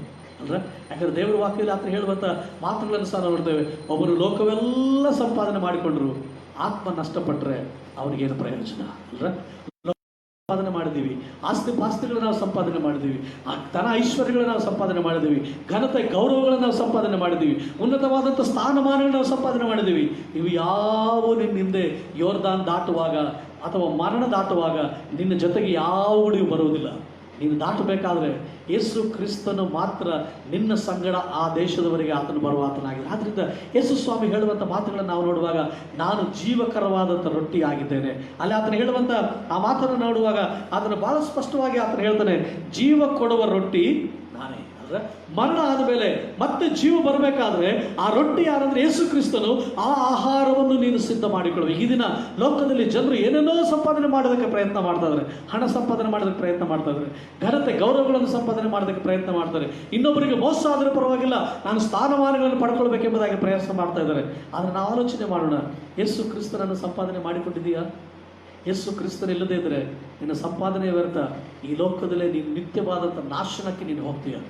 ಆದ್ದರಿಂದ ನೀನು ಎಷ್ಟೇ ದೊಡ್ಡ ಕ್ರೈಸ್ತನಾಗಿರ್ಬೋದು, ಎಷ್ಟೋ ದೊಡ್ಡ ಬೈಬಲ್ ಪಂಡಿತ ನೀನಾಗಿರ್ಬೋದು, ಆದರೆ ಯೇಸು ಕ್ರಿಸ್ತನು ನಿನ್ನಲ್ಲಿಲ್ಲದಿದ್ದರೆ ನೀನು ಏನು ಮಾಡೋದಕ್ಕೆ ಸಾಧ್ಯ ಇಲ್ಲ. ಯೋಹಾನ ಬರೆಸುವಾರ್ತೆ 15ನೇ ಅಧ್ಯಾಯದಲ್ಲಿ 3, 4, 5 ವಚನದಲ್ಲಿ ಆದ್ರೆ ಹೇಳ್ತಾನೆ, ನೀವು ನನ್ನನ್ನು ಬಿಟ್ಟು ಏನೂ ಮಾಡಲಾರ್ರಿ. ಅಂದ್ರೆ ನನ್ನನ್ನು ಬಿಟ್ಟು ಏನು ಮಾಡಲಾರ್ರಿ. ಪರಲೋಕ ರಾಜ್ಯಕ್ಕೆ ಹೋಗ್ಬೇಕಾದ್ರೆ ಮನುಷ್ಯನು ಆ ದೇಶಕ್ಕೆ ಹೋಗ್ಬೇಕಾದ್ರೆ ದಾನ ಧರ್ಮಗಳನ್ನು ಮಾಡ್ತಾ ಇದ್ದಾನೆ, ಪುಣ್ಯಕ್ರಿಯೆಗಳನ್ನು ಮಾಡ್ತಾ ಇದ್ದಾನೆ, ಬಲಿದಾನಗಳನ್ನು ಕೊಡ್ತಾ ಇದ್ದಾನೆ, ಅನೇಕ ಕಾರ್ಯಗಳನ್ನು ಮಾಡ್ತಾನೆ. ಕಾರಣ ಏನಂದ್ರೆ ಆ ದೇಶಕ್ಕೆ ಹೋಗಬೇಕು. ಆದರೆ ದೇವರಂತಾನೆ, ನೀನು ಪ್ರಾಣಿಗಳನ್ನು ತೆಗೆದುಕೊಂಡು ಬಂದು ದೇವರಿಗೆ ಆಹಾರವಾಗಿ ಕೊಡುವಂಥದ್ದಲ್ಲ, ನೀನು ಆಹಾರವನ್ನು ಸಿದ್ಧ ಮಾಡಿಕೊ. ಆ ಆಹಾರ ಏನಂದ್ರೆ ಯೇಸು ಕ್ರಿಸ್ತನನ್ನುವಂಥ ಆಹಾರವನ್ನು ನೀನು ಸಿದ್ಧ ಮಾಡಿಕೊಳ್ಬೇಕು. ಯೇಸು ಕ್ರಿಸ್ತನನ್ನುವಂಥ ಆಹಾರವನ್ನು ನಾವು ಸಂಪಾದನೆ ಮಾಡಿಕೊಳ್ಬೇಕು. ನೋಡ್ರಿ 6ನೇ ಅಧ್ಯಾಯದ 50ನೇ ವಚನದಲ್ಲಿ ಒಂದು ಮಾತನ್ನು ಆತನು ಹೇಳ್ತಾನೆ. ಯೋಹಾನ ಬರೆಸುವಾರ್ತೆ 6ನೇ ಅಧ್ಯಾಯದ 50ನೇ ವಚನದಲ್ಲಿ ನಾವು ನೋಡುವಾಗ ಅಲ್ಲಿ ಆತ ಹೇಳ್ತಾನೆ, ಪರಲೋಕದಿಂದ ಇಳಿದು ಬರುವ ರೊಟ್ಟಿ ಎಂಥದ್ದೆಂದರೆ ಅದನ್ನು ತಿನ್ನುವವನು ಸಾಯುವುದಿಲ್ಲ. ಅಂದ್ರೆ ಪರಲೋಕದಿಂದ ಇಳಿದು ಬರುವ ಜೀವವುಳ್ಳ ರೊಟ್ಟಿಯು ನಾನೇ. ಈ ರೊಟ್ಟಿಯನ್ನು ಯಾವನಾದರೂ ತಿಂದರೆ ಅವನು ಸದಾಕಾಲ ಬದುಕುವನು. ಮತ್ತು ನಾನು ಕೊಡುವ ರೊಟ್ಟಿ ನನ್ನ ಮಾಂಸವೇ, ಅದು ಲೋಕಕ್ಕೋಸ್ಕರ ಜೀವಕ್ಕೋಸ್ಕರ ಕೊಡುವಂಥದ್ದು ಎಂದು ಹೇಳಿದರು. ಅಂದ್ರೆ ಅಲ್ಲಿ ನಾವು ನೋಡುವಾಗ ಆತ ಹೇಳ್ತಾನೆ, ಪರಲೋಕದಿಂದ ಇಳಿದು ಬರುವಂಥ ಆ ರೊಟ್ಟಿ, ಜೀವವುಳ್ಳಂಥ ರೊಟ್ಟಿ ನಾನೇ ಆಗಿದ್ದೇನೆ. ಈ ರೊಟ್ಟಿಯನ್ನು ಯಾರು ತಿಂತಾರೋ ಅವನು ಎಂದಿಗೂ ಸಾಯುವುದಿಲ್ಲ, ಸದಾಕಾಲ ಅವನು ಬದುಕ್ತಾನೆ. ಸದಾಕಾಲ ಬದುಕುವಂಥದ್ದು ಆ ಪರಲೋಕದಲ್ಲಿ ಮಾತ್ರ. ಅಲ್ಲಿ ಹೋಗ್ಬೇಕಾದ್ರೆ ಆಹಾರ ನೀನು ಸಿದ್ಧ ಮಾಡಿಕೊಳ್ಬೇಕು. ಜೀವಕರವಾದಂಥ ರೊಟ್ಟಿ ಆಗಿರುವಂಥ ಯೇಸು ಕ್ರಿಸ್ತನನ್ನು ನೀನು ಅಂಗೀಕರಿಸಿಕೊಂಡ್ರೆ ಮಾತ್ರ, ಯೇಸು ಕ್ರಿಸ್ತನನ್ನು ನೀನು ಸ್ವೀಕಾರ ಮಾಡಿಕೊಂಡು ಸಂಪಾದನೆ ಮಾಡಿಕೊಂಡ್ರೆ ಮಾತ್ರ ನೀನು ಪರಲೋಕ ರಾಜ್ಯದಲ್ಲಿ ಪ್ರವೇಶಿಸೋದಕ್ಕೆ ಸಾಧ್ಯವಾಗುತ್ತೆ. ನೀನು ಕ್ರೈಸ್ತನಾಗಿರ್ಬೋದು, ಯೇಸು ಸ್ವಾಮಿಯನ್ನು ಈ ಕ್ರೈಸ್ತ ಕುಟುಂಬದಲ್ಲಿ ನಾವು ಹುಟ್ಟಿರ್ಬೋದು, ಆದರೆ ಯೇಸು ಕ್ರಿಸ್ತನು ನಿನ್ನ ಸ್ವಂತ ರಕ್ಷಕನಾಗಿರದೇ ಇದ್ರೆ, ಯೇಸು ಕ್ರಿಸ್ತನಿಗೆ ನಿನ್ನ ಜೀವಿತದಲ್ಲಿ ಮೊದಲನೇ ಸ್ಥಾನ ಕೊಡದೇ ಇದ್ರೆ, ಯೇಸು ಕ್ರಿಸ್ತನ ಅನ್ನೋ ಒಂದು ಆಹಾರ ಸಿದ್ಧಪಡಿಸಿಕೊಂಡು ಆತನ ಮೇಲೆ ಭರವಸೆ ಇಡದೆ, ಆತನ ಮೇಲೆ ನಂಬಿಕೆ ನೀನು ಇಡದೆ ನೀನು ಜೀವಿಸುವುದಾದರೆ ಆ ಪರಲೋಕದಲ್ಲಿ ನಿನಗೆ ಸ್ಥಾನ ಇಲ್ಲ. ಅದಕ್ಕೋಸ್ಕರ ಇಸ್ರಾಯೇಲರಿಗೆ ಹೇಳ್ತಾ ಇದ್ದಾರೆ, ಇನ್ನು 3 ದಿನಗಳಲ್ಲಿ ನೀವು ದಾಟಬೇಕಾಗಿದೆ, ಆಹಾರ ಸಿದ್ಧ ಮಾಡಿಕೊಡ್ರಿ.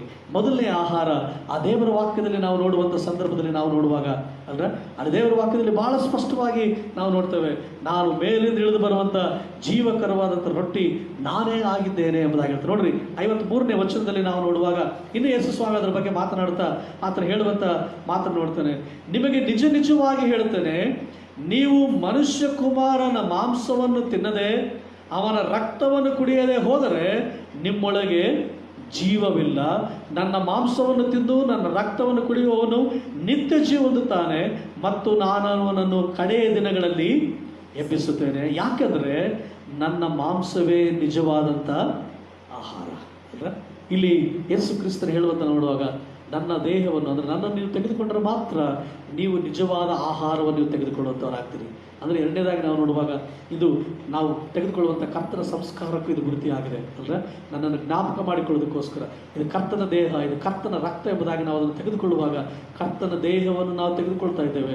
ಅದರಿಂದ ನಾವು ಆಹಾರವನ್ನು ನಾವು ಸಿದ್ಧ ಮಾಡಿಕೊಳ್ಳೋದು. ಹಾಗಾದರೆ ಪ್ರಿಯರೇ, ನಾವು ಆಲೋಚನೆ ಮಾಡೋಣ, ಯಾವಾಗ ನಾವು ಹೋಗ್ತೀವೋ 3 ದಿವಸಗಳಲ್ಲಿ ಗೊತ್ತಿಲ್ಲ. ಅದು ನಾವು ನೋಡುವಾಗ ಅದು ಚಿಕ್ಕ ಪ್ರಾಯವನ ಪ್ರಾಯ ಆಗಿರ್ಬೋದು, ಮಧ್ಯ ವಯಸ್ಸಾಗಿರ್ಬೋದು, ಅಥವಾ ವೃದ್ಧಾಪ್ಯ ಇರ್ಬೋದು. ಯಾವುದೋ ಒಂದು ದಿವಸ 3 ದಿನಗಳಲ್ಲಿ ದಾಟಬೇಕಾಗಿದೆ. ಯೋರ್ದಾನ್ ಅಂದರೆ ಮರಣವನ್ನು ದಾಟಬೇಕಾಗಿದೆ. ಆಹಾರವನ್ನು ಸಿದ್ಧ ಮಾಡಿಕೊಳ್ಳು. ಹಾಗಾದರೆ ಯೇಸು ಕ್ರಿಸ್ತನ ಅನ್ನುವಂಥ ಆಹಾರವನ್ನು ನೀನು ಸಿದ್ಧ ಮಾಡಿಕೊಳ್ತಾ ಇದೆಯಾ? ಒಂದು ಸಾರಿ ಜ್ಞಾಪಕ ಮಾಡಿಕೊಳ್ಳೋಣ.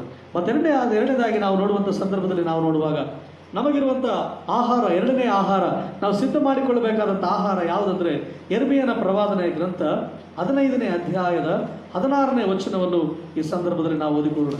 ಯೆರೆಮೀಯನ ಪ್ರವಾದನೆಯ ಗ್ರಂಥ 15ನೇ ಅಧ್ಯಾಯದ 16ನೇ ವಚನವನ್ನು ನಾವು ಓದಿಕೊಳ್ಳೋಣ.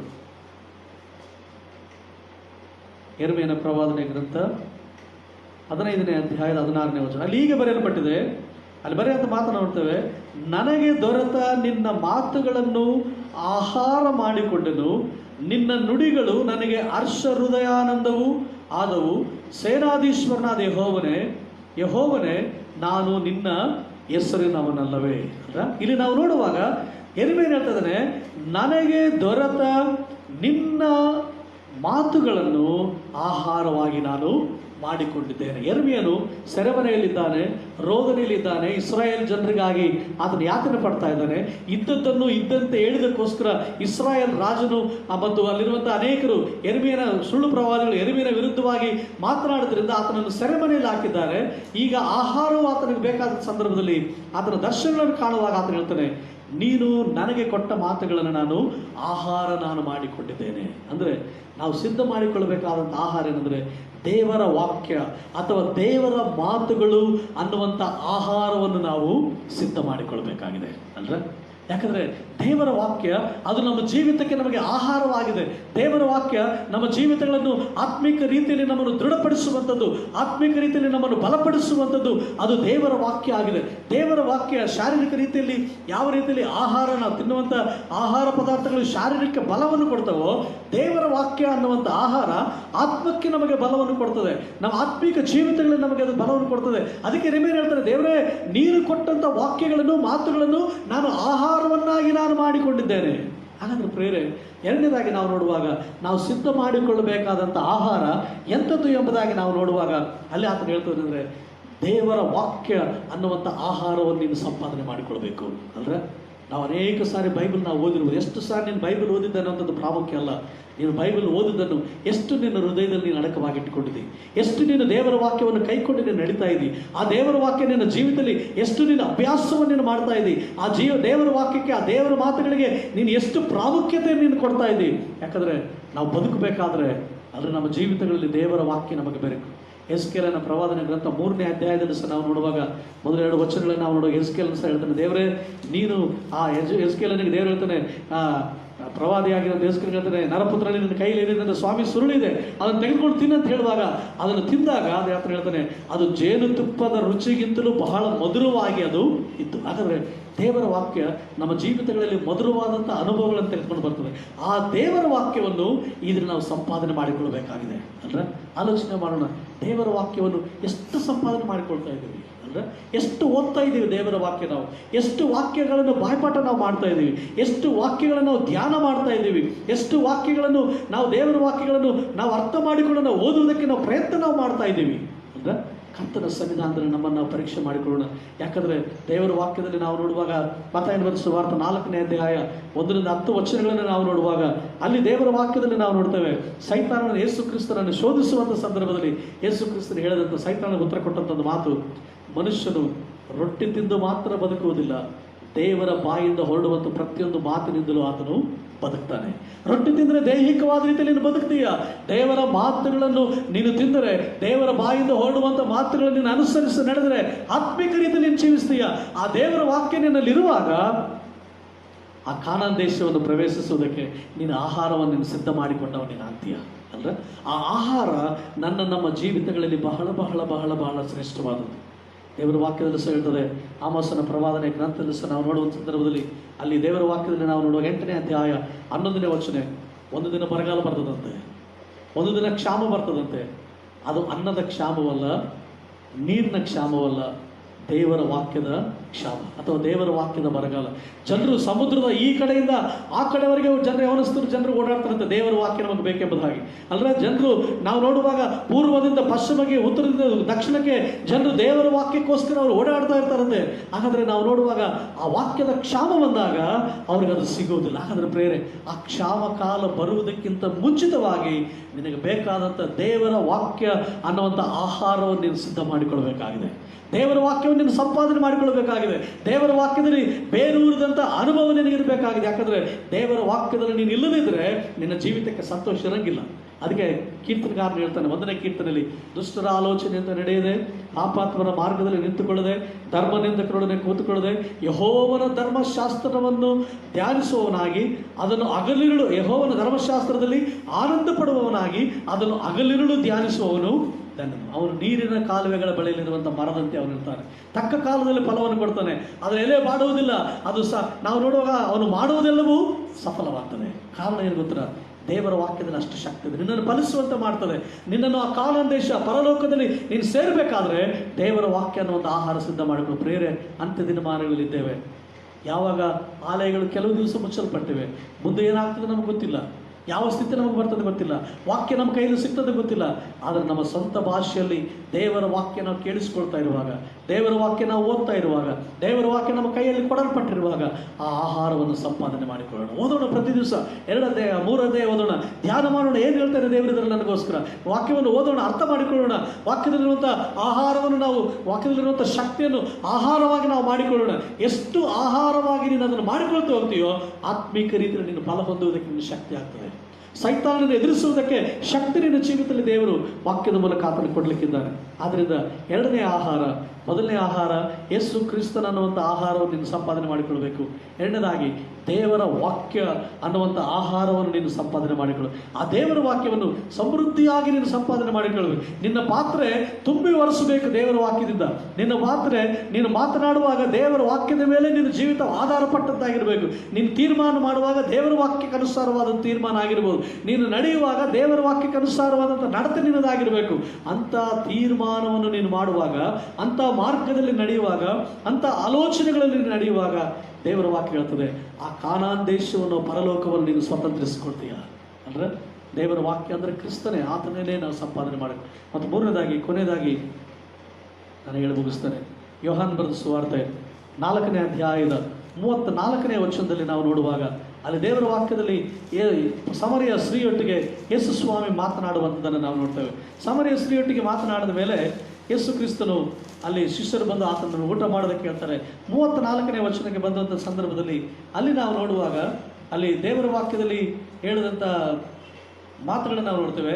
ಶಿಷ್ಯರು ಮೇಲಿನ ವಚನಗಳಲ್ಲಿ ನಾವು ನೋಡುವಾಗ 31ನೇ ವಚನ ನಾವು ನೋಡುವಾಗ ಅಲ್ಲಿ ಬರೆದ ಅಷ್ಟರೊಳಗೆ ಶಿಷ್ಯರು ಗುರುವೇ ಊಟ ಮಾಡು ಎಂದು ಆತನನ್ನು ಬೇಡಿಕೊಂಡರು. ಆದರೆ ಆತನು ಅವರಿಗೆ ನಿಮಗೆ ತಿಳಿಯದಂಥ ಆಹಾರವು ನನಗುಂಟು ಎಂದು ಹೇಳಲು ಶಿಷ್ಯರು ಆತನಿಗೆ ಯಾರಾದರೂ ಊಟಕ್ಕೆ ತಂದು ಕೊಟ್ಟರೋ ಏನೋ ಎಂದು ತಮ್ಮೊಳಗೆ ಮಾತನಾಡಿಕೊಂಡರು. ಯೇಸು ಅವರಿಗೆ ನನ್ನನ್ನು ಕಳಿಸಿದಾತನ ಚಿತ್ತದಂತೆ ಮಾಡಿ ಆತನ ಕೆಲಸವನ್ನು ಪೂರೈಸುವಂಥದ್ದೇ ನನ್ನ ಆಹಾರ. ಇನ್ನೂ 4 ತಿಂಗಳುಗಳಲ್ಲಿ ಸುಗ್ಗಿ ಕಾಲ ಬರುವುದೆಂದು ಹೇಳಿದನು. ಅಲ್ರ, ಇಲ್ಲಿ ಸಮರಿಯ ಸ್ತ್ರೀಯೊಟ್ಟಿಗೆ ಯೇಸು ಸ್ವಾಮಿ ಮಾತನಾಡಿದ ಮೇಲೆ ಅಲ್ಲಿ ದೇವರ ವಾಕ್ಯದಲ್ಲಿ ನಾವು ನೋಡ್ತೇವೆ ಆಹಾರವನ್ನು ತೆಗೆದುಕೊಂಡು ಬರೋದಕ್ಕೆ ಹೋದಂಥ ಶಿಷ್ಯರು ಬಂದು ಯೇಸು ಸ್ವಾಮಿಗೆ ಹೇಳ್ತಾರೆ, ಅಯ್ಯ ಆಹಾರ ತೆಗೆದುಕೊಂಡು ಬಂದಿದ್ದೀವಿ ತಿನ್ನು. ಅಲ್ರ, ಆಗ ಯೇಸು ಸ್ವಾಮಿ ಹೇಳುವಂಥ ಆ ಮಾತನ್ನು ನಾವು ನೋಡುವಾಗ ನಿಮಗೆ ತಿಳಿಯದಂಥ ಆಹಾರವು ನನಗೊಂದು ಆಹಾರ ಇದೆ. ಅಂದ್ರೆ ನಿಮಗೆ ತಿಳಿಯದೇ ಇರುವಂಥ ಆಹಾರ ಲೋಕದಲ್ಲಿ ನೀವಿದ್ದೀರಿ, ನಿಮಗೆ ತಿಳಿದಂಥ ಆಹಾರ ಈ ಲೋಕದಲ್ಲಿ ನೀವು ತೆಗೆದುಕೊಂಡು ಬಂದಿದ್ದೀರಿ. ಆದರೆ ನಿಮಗೆ ತಿಳಿಯದೇ ಇರುವಂಥ ಆಹಾರ ಇನ್ನೊಂದು ಆಹಾರ ನನಗಿದೆ. ಅದೇನಂತಂದರೆ ಆತ ಹೇಳ್ತಾನೆ, ನನ್ನನ್ನು ಕಳುಹಿಸಿಕೊಟ್ಟ ಆತನ ಚಿತ್ತದಂತೆ ಮಾಡಿ ಆತನ ಕೆಲಸವನ್ನು ಪೂರೈಸುವಂಥದ್ದೇ ನನಗೆ ಆಹಾರ. ಹಾಗಾದರೆ 3ನೇ ಆಹಾರ ನಾವು ಸಿದ್ಧ ಮಾಡಿಕೊಳ್ಬೇಕಾದದ್ದು ಏನಂದರೆ, ನಿನ್ನನ್ನು ನನ್ನನ್ನು ಈ ಲೋಕದಲ್ಲಿ ನಮ್ಮನ್ನು ತನ್ನ ಜನರನ್ನಾಗಿ ಆರಿಸಿಕೊಂಡು ಒಂದು ಉದ್ದೇಶದಿಂದ ದೇವರು ನಮ್ಮನ್ನು ಈ ಲೋಕದಲ್ಲಿ ನಮ್ಮನ್ನು ಇಟ್ಟಿದ್ದಾನೆ. ಆದ್ದರಿಂದ ಆ ತಂದೆಯ ಚಿತ್ತದಂತೆ ನಾವು ಮಾಡುವಂಥದ್ದೇ ನಮಗೆ ಆಹಾರವಾಗಿದೆ. ನಮ್ಮ ಆಹಾರ ಏನಂತಂದರೆ, ದೇವರು ನಮ್ಮನ್ನು ಆರಿಸಿಕೊಂಡಿದ್ದಾನೆ. ಜಗದುತ್ಪತ್ತಿಗಿಂತ ಮುಂಚೆ ದೇವರು ನಮ್ಮನ್ನು ಆರಿಸಿಕೊಂಡಿದ್ದಾನೆ. ನಮಗಿಂತ ಶ್ರೇಷ್ಠರು, ನಮಗಿಂತ ಬಲಿಷ್ಠರು, ನಮಗಿಂತ ಜ್ಞಾನವಂತರು, ನಮಗಿಂತ ಅಂಧಚಂದವುಳ್ಳಂಥವರು, ಪಾಂಡಿತ್ಯವುಳ್ಳಂಥವರು ಅನೇಕರಿದ್ದಾರೆ. ಆದರೆ ದೇವರು ನಿನ್ನನ್ನು ಆರಿಸಿಕೊಂಡಿದ್ದಾನೆ. ಯಾಕೆಂತಂದರೆ ಅದು ಆತನ ಚಿತ್ತ. ಅದಕ್ಕೆ ಹೇಳ್ತಾನಲ್ರಿ ಯೋಹಾನ್ ಬರೆದ ಸುವಾರ್ತೆ 15ನೇ ಅಧ್ಯಾಯದ 16ನೇ ವಚನ, ನೀವು ನನ್ನನ್ನು ಆರಿಸಿ ತೆಗೆದುಕೊಂಡಿಲ್ಲ, ನಾನು ನಿಮ್ಮನ್ನು ಆರಿಸಿ ತೆಗೆದುಕೊಂಡಿದ್ದೇನೆ. ಅಲ್ಲ, ನಮ್ಮನ್ನು ಆರಿಸಿಕೊಂಡಂತೆ ದೇವರಾಗಿದ್ದಾನೆ. ನಮ್ಮನ್ನು ಆರಿಸಿಕೊಂಡಾಗ ಉದ್ದೇಶವಿಲ್ಲದೆ ನಮ್ಮನ್ನು ಆತನ ಆರಿಸಿಕೊಂಡಿಲ್ಲ, ಯಾವುದೇ ಕೆಲಸವಿಲ್ಲದೆ ನಮ್ಮನ್ನು ಆತನ ಆರಿಸಿಕೊಂಡಿಲ್ಲ. ಒಂದು ಶ್ರೇಷ್ಠವಾದಂಥ ಉದ್ದೇಶದಿಂದ ನಮ್ಮನ್ನು ಆರಿಸಿಕೊಂಡಿದ್ದಾನೆ. ಆ ಉದ್ದೇಶವನ್ನು ನೆರವೇರಿಸುವಂಥದ್ದೇ ನಮ್ಮ ಆಹಾರವಾಗಿದೆ. ಅಲ್ರ, ಆ ಉದ್ದೇಶ ನಮ್ಮ ಜೀವಿತದಲ್ಲಿ ನೆರವೇರಬೇಕಾಗಿದೆ. ಹಾಗಿದ್ರೆ ಪ್ರೇರೆ 4 ತಿಂಗಳ ಪುಸ್ತಕದಲ್ಲಿ 16ನೇ ಅಧ್ಯಾಯದಲ್ಲಿ ಒಂದು ಮಾತಿದೆ, ದೇವರು ಒಂದೊಂದು ವಸ್ತುವನ್ನು ಒಂದೊಂದು ಉದ್ದೇಶವನ್ನು ನಿರ್ಮಿಸಿದ್ದಾನೆ. ಹಾಗಾದರೆ ದೇವರು ನಿನ್ನನ್ನು ನಿರ್ಮಿಸಿದ್ದಾನೆ, ನಿನ್ನನ್ನು ಹೆಸರಿಡಿದು ಕರೆದಿದ್ದಾನೆ, ನಿನ್ನ ಕುಟುಂಬವನ್ನು ಆಶೀರ್ವಾದ ಮಾಡಬೇಕೆಂದಿದ್ದಾನೆ, ನಿನ್ನನ್ನು ರೋಗಗಳು ಉಂಟಾಗದಂತೆ ನಿನ್ನನ್ನು ಕಾಪಾಡಿದ್ದಾನೆ, ಅಪಾಯಗಳು ಬರುವಾಗ ನಿನ್ನನ್ನು ಸಂರಕ್ಷಿಸಿದ್ದಾನೆ. ದೇವರು ನಿನ್ನನ್ನು ಬಲಹೀನತೆ ನಿನ್ನಲ್ಲಿದ್ದಾಗಲೂ, ಅನೇಕ ಸಾರಿ ನಿನ್ನ ದೇವರಿಂದ ದೂರ ಹೋದಾಗಲೂ ದೇವರು ಇನ್ನೂ ನಿನ್ನನ್ನು ಕಾಪಾಡ್ತಾ, ಇನ್ನೂ ನಿನ್ನನ್ನು ಬಲಗೊಳಿಸುತ್ತಾ, ಇನ್ನೂ ನಿನ್ನನ್ನು ಸ್ಥಿರಪಡಿಸುತ್ತಾ ಆತನು ನಡೆಸ್ತಾ ಇದ್ದಾನೆ. ಕಾರಣ ನೀನು ಶ್ರೇಷ್ಠನೆಂಬುದಾಗಿಲ್ಲ, ಬಲಹೀನನಾಗಿದ್ದರೂ ನಿನ್ನನ್ನು ನಡೆಸ್ತಾ ಇದ್ದಾರೆ. ಯಾಕಂದರೆ ನಿನ್ನ ಜೀವಿತದಲ್ಲಿ ಒಂದು ಶ್ರೇಷ್ಠವಾದಂಥ ಯೋಚನೆಯನ್ನು ದೇವರು ಆತನ ಇಟ್ಟುಕೊಂಡಿದ್ದಾನೆ. There is a plan of God ಅಲ್ರ. ದೇವರ ಒಂದು ಶ್ರೇಷ್ಠವಾದಂಥ ಆಲೋಚನೆ, ದೇವರ ಒಂದು ಶ್ರೇಷ್ಠವಾದಂಥ ಯೋಚನೆ ದೇವರು ನಿನ್ನ ಜೀವನದಲ್ಲಿ ಇಟ್ಟುಕೊಂಡಿದ್ದಾನೆ. ನೀನು ಆಹಾರ ಸಿದ್ಧ ಮಾಡಿಕೊಳ್ಬೇಕಾದ್ರೆ ನೀನೇನು ಮಾಡಬೇಕಂದ್ರೆ ಆ ದೇವರ ಯೋಜನೆ ನಿನ್ನ ವಿಷಯದಲ್ಲಿ ಏನಿದೆಯೋ ಅದನ್ನು ನೀನು ನೆರವೇರಿಸುವಂಥವ ನೀನು ಆಗಬೇಕು ಅಲ್ರ. ಸಣ್ಣವನಾಗಿರ್ಬೋದು, ಸಣ್ಣ ಕೆಲಸ ಯೋಜನೆಯನ್ನು ದೇವರು ನಮಗೆ ಕೊಟ್ಟಿದ್ದಾನೆ ಅಲ್ರ. ನಾವು ನೋಡೋ ಯೇಸುಸ್ವಾಮಿ 5 ರೊಟ್ಟು 2 ಮೀನು ತೆಗೆದುಕೊಂಡು ಬರುವಂಥ ಸಂದರ್ಭದಲ್ಲಿ ಸಣ್ಣ ಹುಡುಗ ಅಲ್ರ, ಅವನು ರೊಟ್ಟಿಯನ್ನು ತೆಗೆದುಕೊಂಡು ಬಂದಿದ್ದ. ದೇವರ ಅವರ ವಿಷಯದಲ್ಲಿ ಇದ್ದಂಥ ಯೋಚನೆ ಏನಂತಂತಂದರೆ ಅವನು ಆ ದಿವಸ ರೊಟ್ಟಿ ಕೊಡಬೇಕು, ಆ ದಿವಸ ಅದ್ಭುತ ನಡೀಬೇಕು ಅಲ್ರ. 2 ಅರಸುಗಳ ಪುಸ್ತಕದಲ್ಲಿ ನಾವು ನೋಡುವಾಗ ಒಂದು ಹುಡುಗಿಯನ್ನು ನಾವು ನೋಡ್ತೇವೆ, ಚಿಕ್ಕ ಇಸ್ರಾಯೇಲ್ ಹುಡುಗಿಯನ್ನು, ಮನೆ ಕೆಲಸ ಮಾಡುವಂಥ ಹುಡುಗಿಯನ್ನು ನಾವು ನೋಡ್ತೇವೆ. ಆ ಹುಡುಗಿ ಅಲ್ಲಿ ನಾವು ನೋಡುವಾಗ ನಾಮಾನನ ಮನೆಗೆ ಆಕೆ ಹೋಗಿದ್ದಾಳೆ. ನಾಮಾನನ ಮನೆಗೆ ಹೋಗಿ ಆಕೆ ಹೆಸರಲ್ಲಿ ಬರೆಯಲ್ಪಟ್ಟಿಲ್ಲ, ಯಾರ ಮಗಳೆಂಬುದಾಗಿ ಅಲ್ಲಿ ಬರೆಯಲ್ಪಟ್ಟಿಲ್ಲ. ಆದರೆ ದೇವರ ವಾಕ್ಯದಲ್ಲಿ ನಾವು ನೋಡುವಾಗ ಆಕೆಯ ಜೀವಿತದಲ್ಲಿ ದೇವರ ಉದ್ದೇಶ ಏನೆಂದರೆ ನಾಮಾನನನ್ನು ಎಲೀಷನ ಬಳಿಗೆ ಕಳಿಸುವಂಥ ಉದ್ದೇಶ ದೇವರು ಆಕೆ ವಿಷಯದಲ್ಲಿದ್ದ.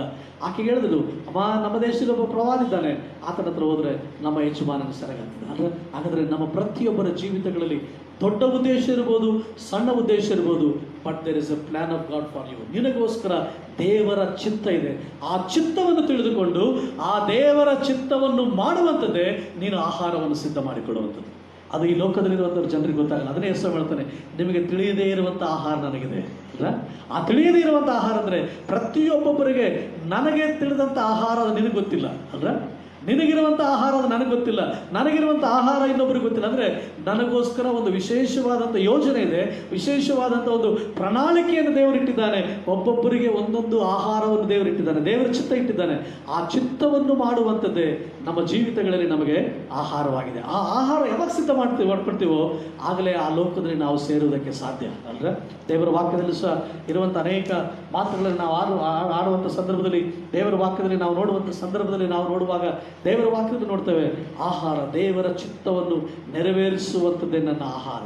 ಹಾಗಾದ್ರೆ ಪ್ರೇರೆ ನಾವು ಆಲೋಚನೆ ಮಾಡೋಣ, ದೇವರ ಚಿತ್ತವನ್ನು ಎಷ್ಟರ ಮಟ್ಟಿಗೆ ನಾವು ನೆರವೇರಿಸ್ತಾ ಇದ್ದೀವಿ ಅಲ್ರ. ದೇವರ ಚಿತ್ತವನ್ನು ತಿಳ್ಕೊಂಡಿದ್ದೀವ, ಮೊದಲು ನಮ್ಮ ವಿಷಯದಲ್ಲಿ ದೇವರ ಚಿತ್ತ ಏನೆಂಬುದಾಗಿ ಅರ್ಥ ಮಾಡಿಕೊಂಡಿದ್ದೇವ. ಯಾಕೆ ದೇವರು ನನ್ನ ಜೀವಿತರ ಸಂಖ್ಯೆಯಲ್ಲಿ ಇಟ್ಟಿದ್ದಾನೆ, ಯಾಕೆ ದೇವರು ನನ್ನನ್ನು ಬದುಕಿಸಿದ್ದಾನೆ, ಯಾಕೆ ರೋಗ ಬರದಂತೆ ಕಾಪಾಡಿದ್ದಾನೆ, ಯಾಕೆ ಕಷ್ಟಗಳಲ್ಲಿಯೂ ನನ್ನನ್ನು ಆಶೀರ್ವಾದ ಮಾಡ್ತಾ ಇದ್ದಾನೆ, ಯಾಕೆ ನಾನು ರೋಗದಲ್ಲಿದ್ದಾಗಲೂ ಇನ್ನೂ ನನ್ನ ಜೀವಿತರ ಸಂಖ್ಯೆಯಲ್ಲಿ ಇಟ್ಟಿದ್ದಾನೆ. ಯಾವತ್ತಾದ್ರೂ ನಾವು ಆಲೋಚನೆ ಮಾಡಿದ್ದೇವ?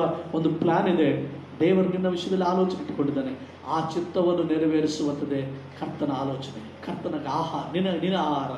ಅದಕ್ಕಾಗಿ ನಾವು ಮತ್ತಾಯ ಸುವಾರ್ತೆ 25ನೇ ಅಧ್ಯಾಯದಲ್ಲಿ ನಾವು ನೋಡುವಾಗ, ಫಲ ನಂಬಿಗಸ್ತನಾದ ಒಳ್ಳೆಯ ಆಳು ನೀನು, ದಣಿಯ ಸೌಭಾಗ್ಯದಲ್ಲಿ ನೀನು ಸೇರಿ. ಯಾಕಂದರೆ ನಾನು ಯಾವ ಕೆಲಸ ನೀನು ಕೊಟ್ಟಿದ್ದೀನೋ ಆ ಕೆಲಸವನ್ನು ನೀನು ಮಾಡಿದ್ದಿ. ಹಾಗಾದರೆ ನಾವು ಆಲೋಚನೆ ಮಾಡೋಣ, ಆ ಕೆಲಸವನ್ನು ನಾವು ಮಾಡ್ತಾ ಇದ್ದೀವ? ಆ ಕೆಲಸವನ್ನು ನಾವು ಮಾಡಿದ್ದೀವ? ನಮ್ಮ ಜೀವಿತಗಳನ್ನು ನಾವು ಪರೀಕ್ಷೆ ಮಾಡಿಕೊಳ್ಳೋಣ, ನಮ್ಮ ಜೀವಿತಗಳನ್ನು ನಾವು ಆಲೋಚನೆ ಮಾಡಿಕೊಳ್ಳೋಣ. ದೇವರೇ, ಯಾಕಂದರೆ ದೇವರ ವಾಕ್ಯ ನಾವು 3 ವಿಷಯಗಳು ನಾವು ನೋಡಿದ್ದೇವೆ. ಯೆಹೋಶುವನೇ ಇಸ್ರಾಯೇಲ್ರಿಗೆ ಹೇಳ್ತಾ ಇದ್ದಾನೆ, ಇನ್ನು 3 ದಿನಗಳಲ್ಲಿ ಯೋರ್ದಾನ್ ಹೊಳೆಯನ್ನು ದಾಟಬೇಕು.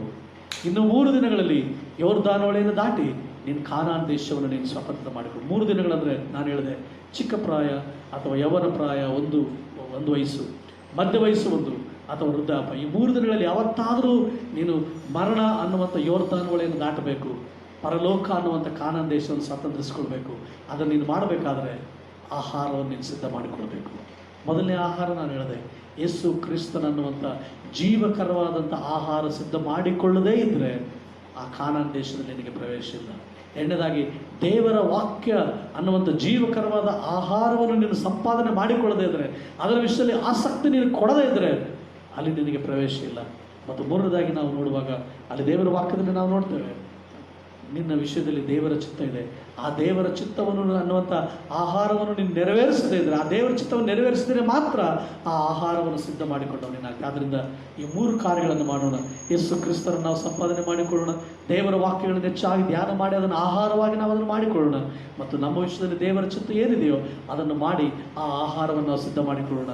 ಆಗ ಒಂದು ದಿವಸ ಕರ್ತನಲ್ಲಿ ನಮಗೋಸ್ಕರ ಎದ್ದು ನಿಂತು ನಮ್ಮನ್ನು ಕರೀತಾನೆ, ಫಲ ನಂಬಿಗಸ್ತನಾದ ಒಳ್ಳೆಯ ಆಳು ನೀನು, ದಣಿಯ ಸೌಭಾಗ್ಯದಲ್ಲಿ ಸೇರು. ಆ ರೀತಿ ಆಗುವಂತೆ ಪರಿಶುದ್ಧಾತ್ಮ ದೇವರು ನಮ್ಮೆಲ್ಲ ಆಶೀರ್ವಾದ ಮಾಡಲಿ. ನಮ್ಮ ಆತ್ಮಿಕ ಜೀವಿತಕ್ಕೆ ಬೇಕಾದಂಥ ಆಹಾರ ನಾವು ಸಿದ್ಧ ಮಾಡಿಕೊಳ್ಳುವಂತೆ ಪರಿಶುದ್ಧಾತ್ಮ ದೇವರು ನಮ್ಮೆಲ್ಲನ್ನು ಬಲಗೊಳಿಸಲಿ. ದೇವರಿ ವಾಕ್ಯಗಳನ್ನು ಆಶೀರ್ವದಿಸಲಿ. ಪ್ರಾರ್ಥನೆ ಮಾಡೋಣ. ಈ ಸಮಯದಲ್ಲಿ ಕರ್ತನ ಸನ್ನಿಧಾನದಲ್ಲಿ ನಮ್ಮನ್ನು ನಾವು ಪರೀಕ್ಷೆ ಮಾಡಿಕೊಳ್ಳೋಣ. ಇನ್ನು 3 ದಿನಗಳಲ್ಲಿ ನೀನು ಯೋರ್ದಾನ್ ಹೊಳೆಯನ್ನು ದಾಟಿ ಕಾನಾನ್ ದೇಶವನ್ನು ಪ್ರವೇಶ ಮಾಡಿಕೊಳ್ಳಬೇಕು, ಸ್ವತಂತ್ರ ಮಾಡಿಕೊಳ್ಳಬೇಕು. ನಿನ್ನ ಆಹಾರವನ್ನು ನೀನು ಸಿದ್ಧ ಮಾಡಿಕೊ. ನಿನ್ನ ಆಹಾರ ಏನಿವತ್ತು?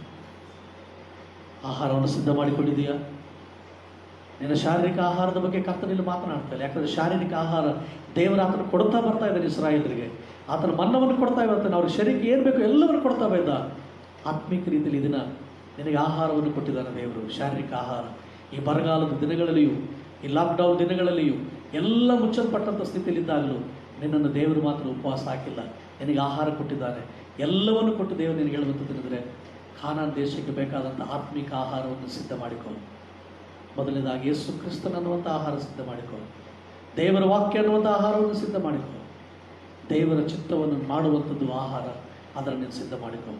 ನಮ್ಮನ್ನು ನಾವು ಕರ್ತನಿಗೆ ಒಪ್ಪಿಸಿಕೊಳ್ಳು. ದೇವರೇ, ಈ 3 ಆಹಾರಗಳನ್ನು ಸಿದ್ಧ ಮಾಡಿಕೊಳ್ಳೋದಕ್ಕೆ ನನಗೆ ಸಹಾಯ ಮಾಡಿ ಸ್ವಾಮಿ ಎಂದು ಪ್ರಾರ್ಥನೆ ಮಾಡೋಣ.